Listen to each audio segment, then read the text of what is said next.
Let's play some Warhammer Ancient Battles, war games in the ancient world.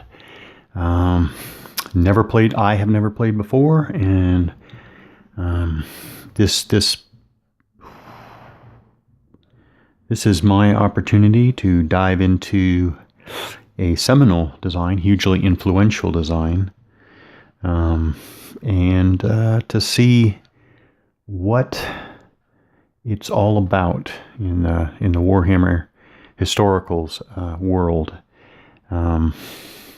So let's get right into it. So in the rules, early on, after a very broad discussion of the war game, we have the game, what you will need. So I've got my flat grassy terrain here, battlefield, no terrain.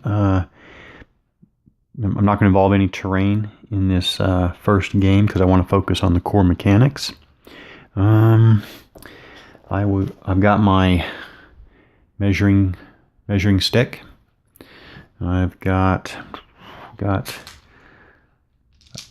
2 handfuls of 6-sided dice. I will not need the scatter dice or artillery dice because basically I am dealing with spear-armed, sword-armed, bow-armed, and javelin-armed infantry and cavalry. The battle choosing forces. So let's take a look at our armies. Most of my army information is taken from the Alexander the Great supplement to Warhammer Historical. So first here I've chosen a Persian army here, and on the Persian right we have a full unit of these guys right here, like that. These guys, okay, full unit. And what I did is basically took a look at what the actual figures portray and found the closest unit that fits that description, if for no other reason than when I link these figures to a particular type of WAB, Warhammer Ancient Battles, WAB unit type, I will remember and won't have to do any more recording than that, right? So here, first of all, they definitely look like some type of light infantry, right? So in the Alexander the Great supplement, under the End of Persia chapter, it's called Enemies of Macedon, the End of Persia Army List, 401 to 330 BC.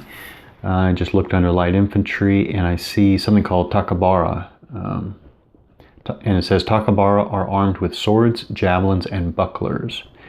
And so given the equipment displayed or portrayed by the figures, yeah, I'm going to remember these are Takabara or Persian light infantry armed with swords and javelins.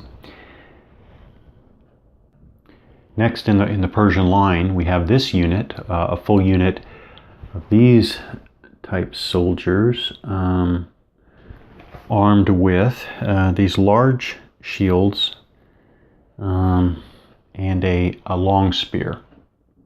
Long spear, large shield, yeah, like that. And they actually have the little short sword. Yeah, it's called a short sword.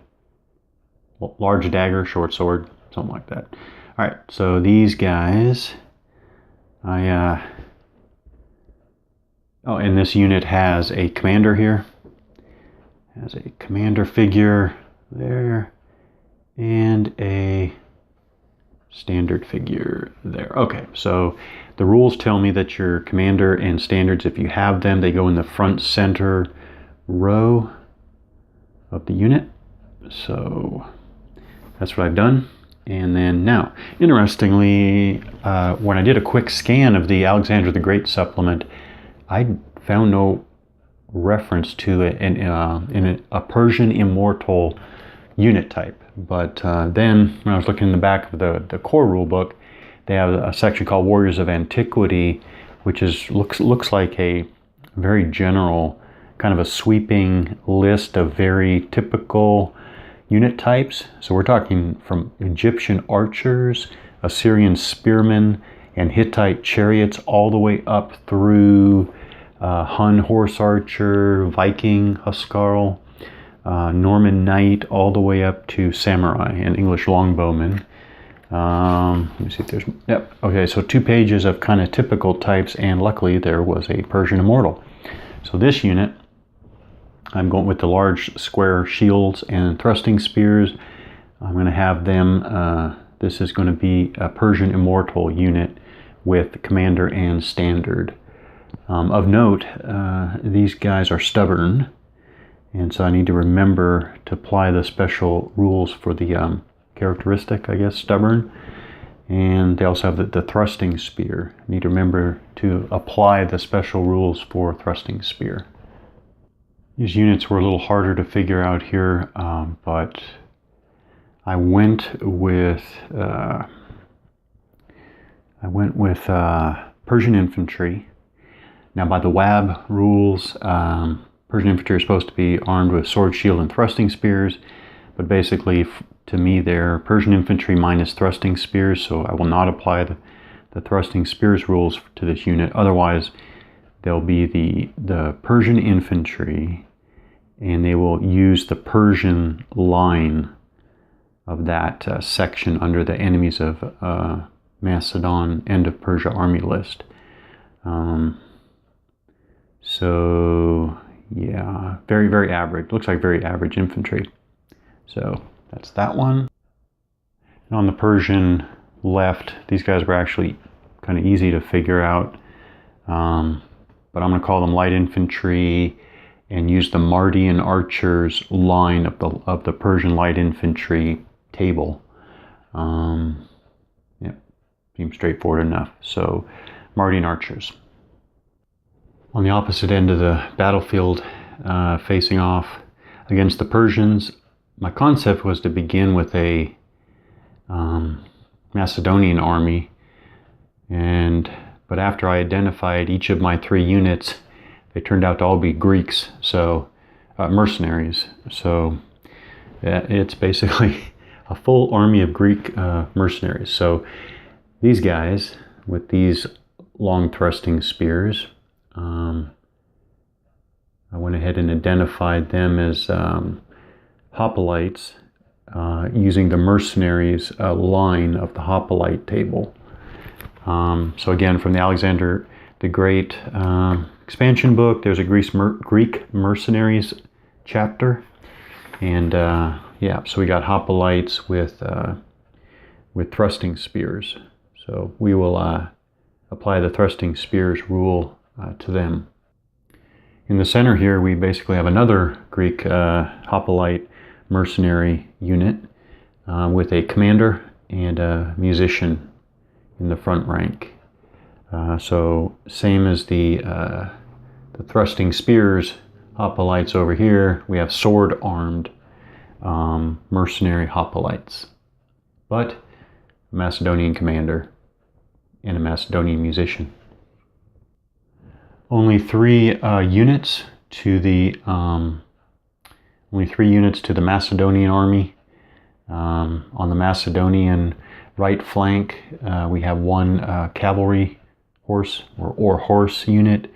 4 of these figures look like they have Greek uniforms, equipment, and 2 of the figures are Macedonian, but since a majority are Greek, I'll just make the unit a Greek horse mercenary unit. So Greek mercenary horse unit on the Macedonian right. So I've chosen my armies and I've set up the battlefield very quickly and just see how the forces interact. For all of these units, and the importance of determining what type of units they are in WAB terms is to know what the profile of the unit is. So there's a chapter here called characteristics, and these are the characteristics of each of these units. Movement allowance, straightforward. Weapon skill, used for close combat. ballistic skill for ranged combat, strength, how strong a warrior or weapon is. So we'll use that in the combat mechanics. Toughness as well. Use that in the combat mechanics. Wounds. In this case, these are all, normal fighting soldiers, infantry, and cavalry. So I think they're all going to be just one wound. So each hit will remove each successful hit will remove one figure. Initiative to determine basically when they attack in the routine. Attacks, again, probably they're all just one attack at a time, but it is possible for a unit in the game to have more than one attacks per turn. And then leadership, we'll be using that. How does it work? Yeah, actually this is very vague. So we'll pay attention to how leadership is factored in. So the turn sequence, basically 4 broad steps: start of the turn movement, shooting, close combat. Some, if not all of these, are broken down into sub-steps, but interestingly enough, I never found out, or haven't found yet, how you determine the first player. So, hey, I'm going to roll. Oop, the Macedonians get a 6. Oh, and the Persians get a 6 too. All right, reroll. Both roll a 1. There we go. Persians get a 6. Greeks get a 1. We'll start with the Persians. It's almost entirely I go, you go. I don't think we're going to have anything on the start of turn. It says the rules often call upon a player to make tests or actions at the start of the turn, quote unquote. These are mostly psychology tests as discussed in the psychology section. So there's an entire psychology chapter. Introduction, psychology rules, and unit psychology and characters. By the way, I'm not playing with characters, certainly not early on anyways. I'm just playing with units. I'll factor in leaders and standards and musicians, but that's it with respect to any individual, focus on any individual, on any individuals. We have a fear section. I don't think fear is not going to play into our battle between these Greek mercenaries and Persians. Terror, I don't think is going to apply as well. Frenzy, no. Hatred, no. But stubborn. So remember, I think so far I've noticed that our Persian immortals will play by the stubborn rules here. War bands I don't think are going to apply, but these are the things that you can find in the psychology. Okay, so that's the psychology chapter, 3 pages there. Broken down by kind of key game topic. Yeah, so stubborn applies. So we will take a look at those when we get to the rules mechanics that concept influences. All right, so after the start of the turn section of the turn sequence, we'll move on to movement. Moving troops as defined in the movement rules, which is the first kind of main rules chapter after explaining the general turn sequence. So movement phase is broken down into declare charges. Okay, I know the Persians are not going to declare any charges. Next we have rally fleeing troops. Obviously we don't have fleeing troops to rally. Compulsory moves, we don't have any compulsory moves. Move chargers, not at this point, and then remaining moves. So we're just doing the 5 sub-steps to the movement phase, or 5 steps to the movement phase. We're just going to jump right to the last step, 5 kind of normal moves. So I think that I'm just going to move the entire Persian army forward, a full move, keeping the same formation and arrangement, but we'll want to take a look. So the question is, how do you move your units normally? What is a movement rate? How far can these units move? And we'll look at that next. All right, so let's move some Persians, right? back to our unit on the Persian far right. These are the Takabara. We know they're light infantry, and we look under their unit profile, and right there, here's our Takabara. We know they're light infantry. Takabara M, under M we got 5, so we know they have a movement of 5. But right away, I know or can figure that my immortals and my regular Persian infantry over here are not light infantry, and if I want them all to move and keep the same arrangement, I probably should move by my slowest units, so I might as well jump ahead and figure out these, the immortals and the infantry, what their movement is. And so when I look at the Persian infantry, the Persians right there, it's the second line, they have a movement of 4.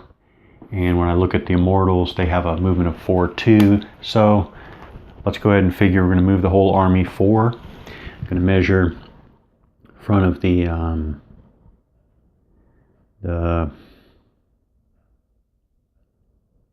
well, I guess I'm going to call this a base. I don't know. That may not be real. That may not be real miniatures wargamer lingo, but it makes sense to me. This is a base. These are figures. That's what I think, anyways. But yeah, well, everybody can follow along. Oops. Might want to put it the right way to make it easy. 1, 2, 3, 4. So we go front of the base up 4, just like that, and he's moved.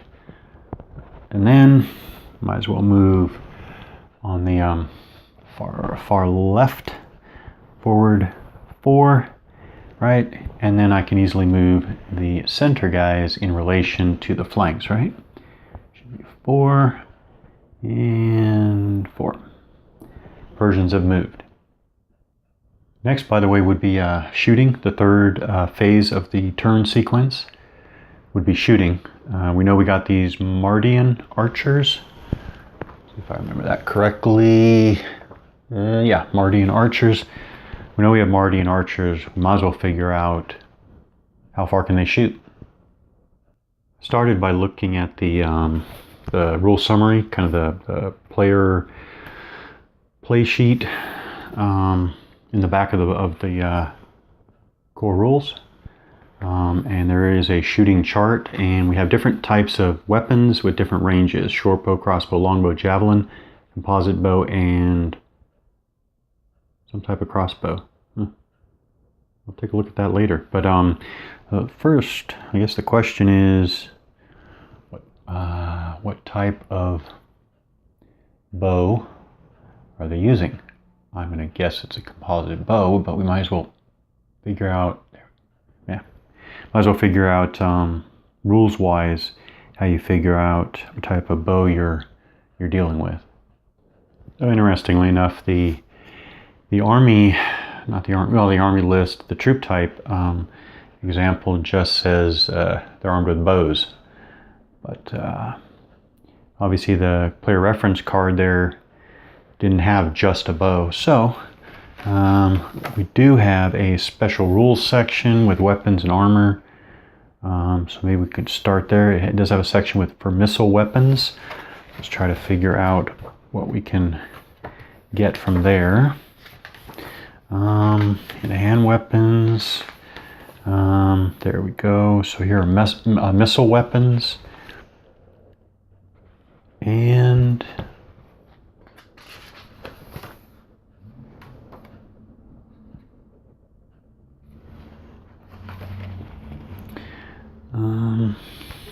we got missile weapons, javelins and darts, short bow.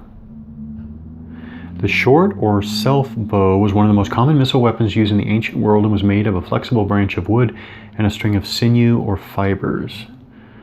Interesting. And then composite bow. So actually, well, okay. The composite bow is constructed of several materials fixed together to create a flexible, strong weapon with considerably greater range than a simple short bow. The composite bow was the major weapon of the armies of the ancient Near East, Egypt and Assyria. So, units armed with composite bows may use massed fire. Okay, and well, short bows, units armed with short bows may use massed fire as well. So, okay, maybe not airtight. So what are they?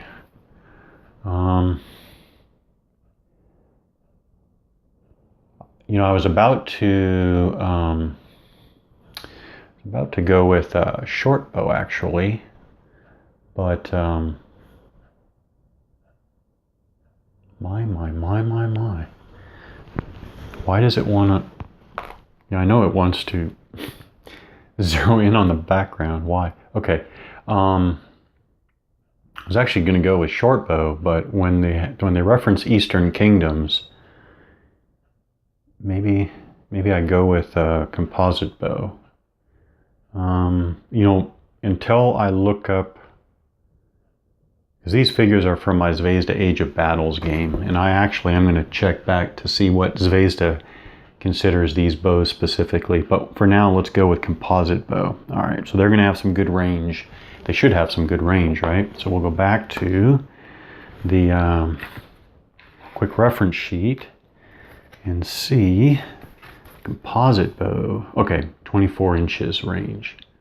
24-inch range, strength of 3. So 24-inch range. Let's see, I'm going to figure out from the unit here if they have a target in range. Okay, so almost. The Greek cavalry mercenaries are just 1 inch, looks like about 1 inch beyond the maximum range of the Mardian archers. So no shooting this turn. So to finish off the Persian turn, there's the fourth phase of the turn, the close combat. Obviously there's no close combat this turn. So we're gonna, I switched over to the Greek mercenaries here under their Macedonian commander. They're not gonna charge this turn, but they're gonna try to get into charging range so they can strike next turn. So what I'm gonna do is I'm gonna move the army here up, keeping the same army orientation, and they have no ranged weapons, and there will be no close combat. So after I move them, we'll get back to the Persians, and we should get some action. At least the Mardian archers will be in range. So we're back here to our Persians.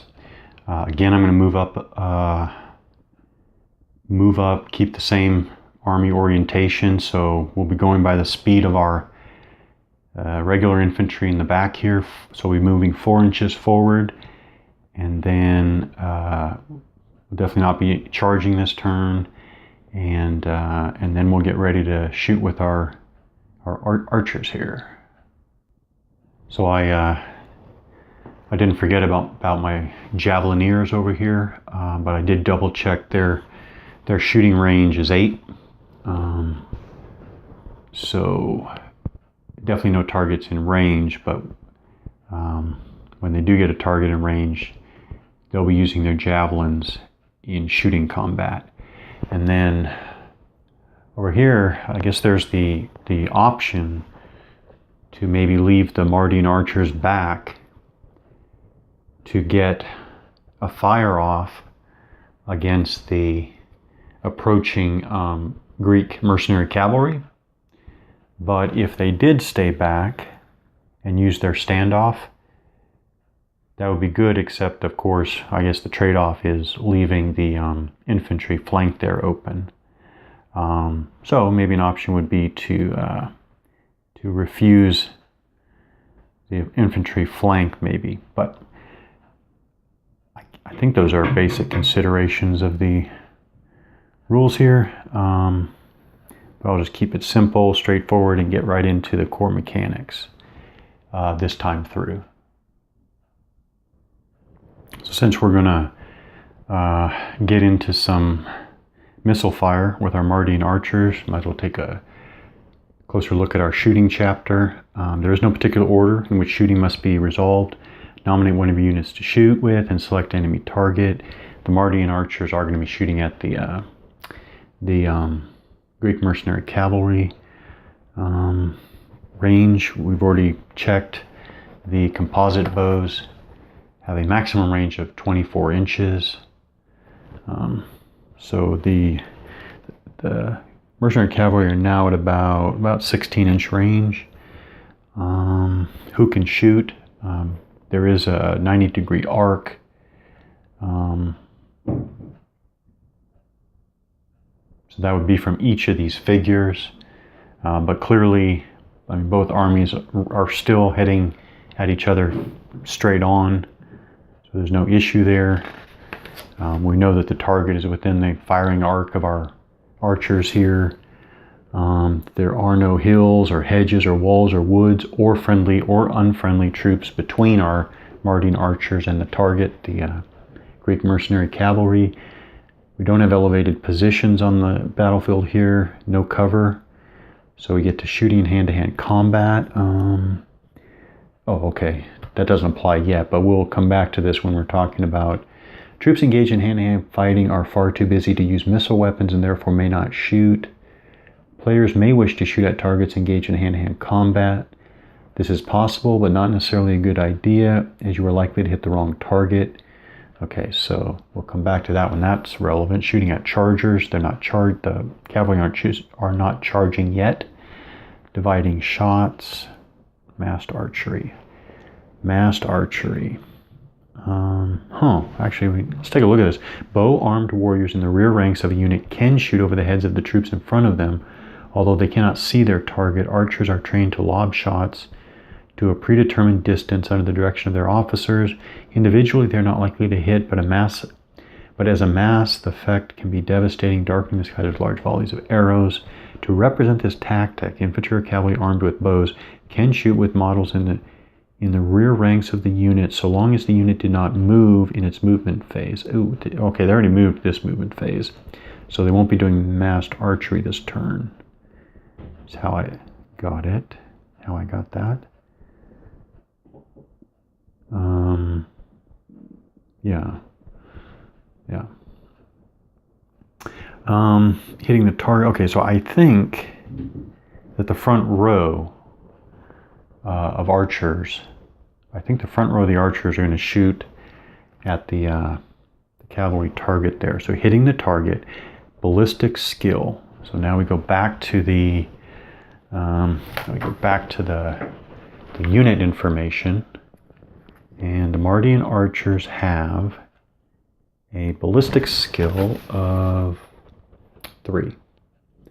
Mardian archers, ballistic skill of 3, and tax 1. I was figuring that. And a strength of 3. So ballistic skill of 3, strength of 3. So with the ballistic strength of 3, or ballistic skill of 3, they have a 2 hit of 4. So 4 plus is a hit. So now there are some modifiers, 2 hit modifiers. We don't have a large target. They're not shooting while moving. Oh, I'm sorry. If the shooter moved during the movement phase, then his chance of hitting is reduced. Oh, a simple turn. Okay. Okay, so it is -1 because they moved. Shooting at long range. It is long range. Okay, so that means. Oh, that means I'm only hitting on 6s. Yeah. All right. So I think I'm rolling 4 dice for the archers, and they all miss because of the modifiers. So I think that's how that goes. So they do want to watch moving in the same turn, and they want to get that advantage of massed fire. Oh, they definitely want to get advantage of massed fire. And there's no close combat for this Persian turn, and so we'll pick up again with the Greek mercenaries.